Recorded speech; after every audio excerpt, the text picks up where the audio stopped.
Bonjour à tous. Alors, le temps que le diapo arrive, je présente en 2 minutes le service de médecine interne. À quoi ça sert la médecine interne dans un hôpital d'ophtalmologie ? Eh bien, notre activité est orientée complètement sur l'ophtalmologie et sur les pathologies ophtalmologiques médicales, beaucoup inflammatoires et dans des domaines qui sont un peu différents les uns des autres. Donc, en fait, le service regroupe des internistes à proprement parler, neurologues, endocrinodiabétologues et cardiologues principalement.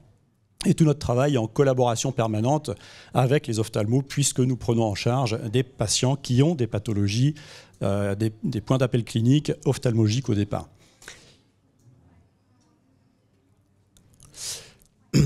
Alors, en termes de pathologie, il s'agit donc les pathologies qu'on va prendre en charge et pour lesquelles potentiellement il va y avoir des biothérapies qui vont être utilisées. Il s'agit de pathologies inflammatoires oculaires diverses et variées, principalement immunologiques, uvéite, sclérite, syndrome d'inflammation orbitaire, vascularite, des pathologies neurologiques, essentiellement la sclérose en plaques et la neuromyélite optique, maladie de De Vic. Et on a aussi une grosse consultation d'orbitopathie dysthyroïdienne qui est faite dans le service et qui a une réputation française très large, enfin on croule sous les malades, quoi. Les biothérapies, on a commencé à en faire ici il y a peu de temps, vous voyez les chiffres en bas, 0 en 2020, on a commencé en janvier 2021, il y a eu 90 traitements administrés en 2021, en 12 mois, et actuellement en 9 mois, on en est à 104. Bon, il s'agit des traitements qu'on utilise un peu partout, hein, dans les autres services de médecine interne également. Et les 2 traitements que vous voyez en rouge, tocilizumab, donc un anticorps anti-interleukine 6, et le teprotumumab, un anti-IGF-1, sont les 2 traitements pour lesquels il y a actuellement des essais thérapeutiques en cours, donc en médecine interne. Alors ça se passe dans notre beau service d'hôpital de jour qui a été ouvert le 5 septembre dernier.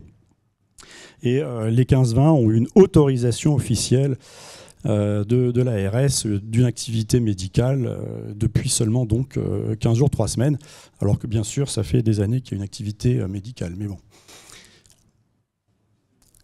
Alors, donc les 2 biothérapies donc, sont le tocilizumab qui a une AMM dans une maladie qu'on appelle la maladie de Horton, qui est une maladie vasculaire systémique qui a la fâcheuse tendance à toucher les artères, notamment du nerf optique, et donc comporte un risque de cécité.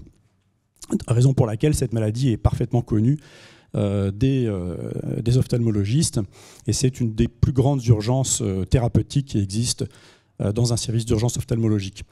Cette AMM a été obtenue par voie sous-cutanée et elle portait sur un bénéfice lié à sa capacité d'épargne cortisonique. Les corticoïdes, c'est le traitement principal de cette maladie, mais ça comporte des effets indésirables qui sont dose dépendants. Et le tocilizumab, dans des essais thérapeutiques, a démontré qu'il permettait de diminuer cette dose de corticoïdes et donc potentiellement de diminuer les effets indésirables liés à ce traitement. Le deuxième traitement, donc, qui est un anticorps anti-insuline growth factor 1, a reçu une AMM donc, uniquement aux USA en 2020 dans l'orbitopathie de la maladie de Basedow. Dans les essais qui ont conduit à cette AMM, on a démontré que cette drogue était très efficace pour réduire l'inflammation dans la phase inflammatoire de l'orbitopathie de Basedow, mais aussi, et c'était beaucoup plus intéressant, et c'est ce qui a conduit à l'AMM, l'exophthalmie, avec une efficacité similaire à ce que peut faire une chirurgie de décompression optique dans cette, donc à un geste chirurgical dans cette pathologie, et donc la diplopie également. Le traitement par voie intraveineuse, une perfusion toutes les 3 semaines et sur 6 mois. Donc ça, c'est le schéma thérapeutique qui a été utilisé dans ces essais thérapeutiques et qui a conduit à l'AMM. Je le précise parce que ça a une importance pour la suite. Alors, les questions posées. Pour le tocilizumab, la question que nous sommes posées, avec d'autres internistes qui traitent des maladies de Horton et qui sont sensibles évidemment au risque visuel, c'est est-ce que le tocilizumab, qui a donc une indication, on va dire en chronique, pour épargner sur de longs mois une dose de corticoïdes et donc permettre de diminuer cette dose totale, est-ce que ce traitement utilisé en urgence, en add-on, en association au traitement de référence corticoïde à forte dose, était capable d'améliorer le pronostic des patients qui avaient une neuropathie optique ischémique liée à la maladie d'Orton. En sachant que sous corticoïdes, on sait qu'il va y avoir à peu près 10% de patients qui continuent à s'aggraver pendant la première semaine de traitement et que l'amélioration visuelle évaluée à 6 mois ou 1 an, en jugeant non seulement sur l'acuité visuelle mais aussi sur le champ visuel, n'est à peu près que de 5%. Donc ça, c'est la question qu'on s'est posée.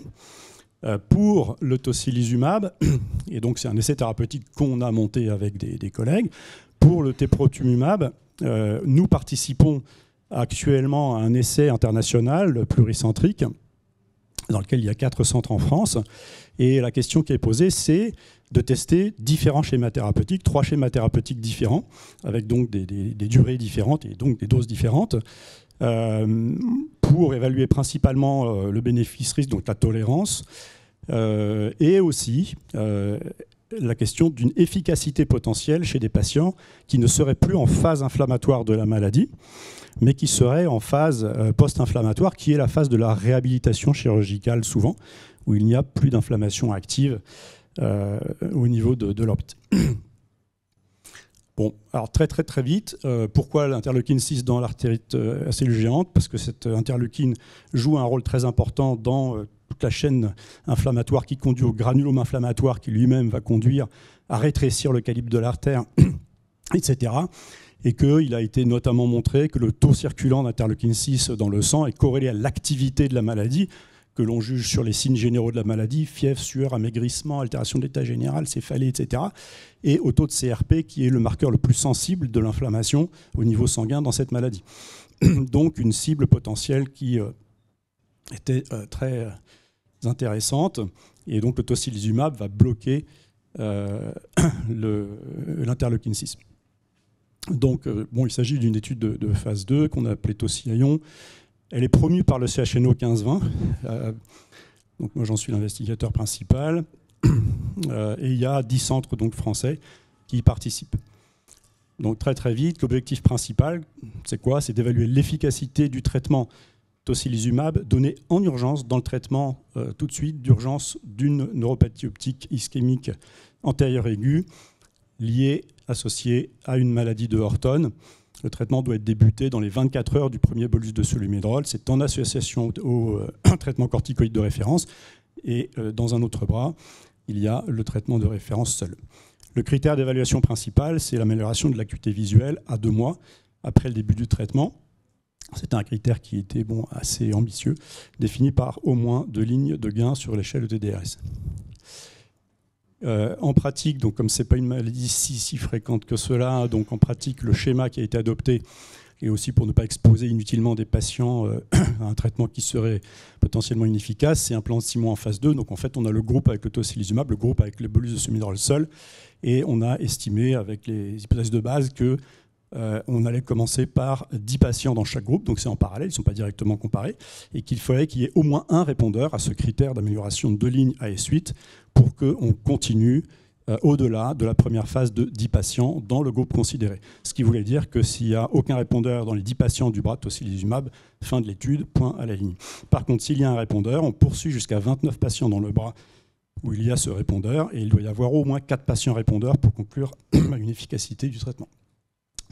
Où est-ce qu'on en est? Eh bien, la phase 1 donc, a été terminée là, en septembre. On a donc les 10 patients par groupe. Et le CHNO 1520 a inclus donc 9 patients. Sans surprise, la Fondation Rothschild est derrière avec 6 patients. Alors pour quels patients? Au cas où il y aurait des internes ou des médecins recruteurs potentiels aux urgences par exemple. Donc pour quels patients? C'est les patients qu'on voit dans notre activité clinique habituelle, âge supérieur à 50 ans bien sûr, NOIA bien sûr, et donc comme troisième critère, quelque chose qui nous évoque fortement la maladie d'Orton, donc soit un des signes cliniques parmi ceux qui sont là, qui sont les signes sur lesquels nous on va tiquer, et ou un syndrome inflammatoire sans autre cause alternative. Et on s'aide aussi de l'imagerie dans des cas un petit peu plus difficile. Si on arrive à démontrer, notamment nous, on travaille beaucoup avec la radio ici, avec l'IRM principalement, ou l'angioscanner, si on trouve de façon indubitable une artérite quelque part, dans un cadre de NOIA à plus de 50 ans, eh bien, le patient a 99% de chance d'avoir un Horton. Qu'est-ce qu'il en est du teprotumumab? Pourquoi? Alors juste cette cellule-là, donc le fibroblast CD34+, en l'occurrence, c'est la cellule principale responsable, on va dire, de l'orbitopathie dysthyroïdienne.